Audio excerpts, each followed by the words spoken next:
The purpose of looking at functions is to assist us with graphing any given relation. And so it's now important to have a look at some of the properties of a function. Firstly, the domain and the range of our function. We know that the domain is defined as the set of all possible x values, and that the range is therefore the corresponding set of all the possible y values. These two concepts link in with the limit of a function and also a function's continuity, meaning that if a function is discontinuous or has a gap in it, then it will have a limiting x value. But if a function is continuous, then it will have a domain of all real x, as there is no limit to the x values possible. It is also useful to consider the symmetry of our function. So if a function can be defined as either even or odd, then it will be symmetrical about a certain point. An even function is symmetrical about the y-axis, and it's defined by substituting a negative value of x and obtaining the original function. If a function is odd, then it's symmetrical about the line y equals x, and so it appears to be symmetrical about the origin. It is defined by substituting a negative value of x and obtaining the opposite function to the original, or the negative version of it. Once we've observed the nature of our function, we can then find its critical values to help us accurately sketch the curve. So we can find the roots or x-intercepts of our equation by either factorising or substituting y equals 0 into the equation. We can find any y-intercepts of our equation by substituting x equals 0 into our equation to find the point where it crosses the y-axis. We can find any turning points of our equation, and we know that these are commonly referred to as stationary points. And then by observing what happens at the end points of our graph, so as x is heading to negative infinity and as x is heading to positive infinity. Finally, let's have a look at an example of how all of this fits together. So we're given the function x cubed minus 4x. The first thing we're asked to do is to show that the function is odd. As the question is asking us to show something, we must write down all relevant mathematical steps. And as we just saw, to show that a function is odd, we need to substitute a negative value of x into our function and obtain the negative version of the equation. So our solution is to start by substituting negative x for every x value in the equation. So we'll have negative x cubed minus 4 times negative x. We then need to expand this and simplify it as much as possible. The first term will result in negative x cubed, as 3 negatives multiplied together give us back a negative. And the second term, the two negatives result in a positive 4x.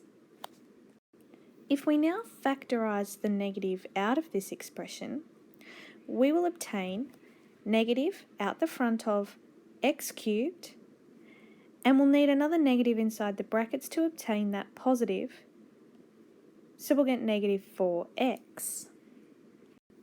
Looking at the expression we now have, this gives us back the negative version of our original function, which is exactly the definition of an odd function.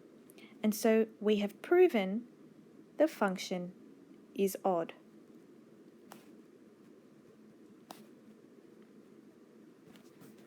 The second part of the question asks us to define the domain and the range of the function. This is most easily done by considering the function's continuity and whether it would have any limits. By considering the function's equation, there are no x values that when substituted into this equation will result in the equation not working. And so therefore every x value is valid. This leads us to a domain of all real x, which we write as x belongs to the real numbers. For the range of our function, this is most easily found by observing what happens at the end points of our graph, or as x is heading to positive and negative infinity, as this will tell us whether there are any minimum or maximum values that our curve achieves. For our equation, as we substitute very large negative values into our function heads towards very large negative values. And so there is no minimum or maximum value here. Similarly, as we substitute very large values of x into our function, then we result in very large y values. And so again, there's no minimum or maximum value. So the range gives us back all real y, or y also belongs to the real numbers. Thirdly, we're asked to show that the function has x-intercepts, meaning that the y value at this point is equal to 0, of -2, 0, and 2. So again, that word show means that we have to have all relevant mathematical steps in our solution. And we're going to start by substituting in y equals 0. So we'll make the statement that x-intercepts occur when y equals 0 and make that substitution.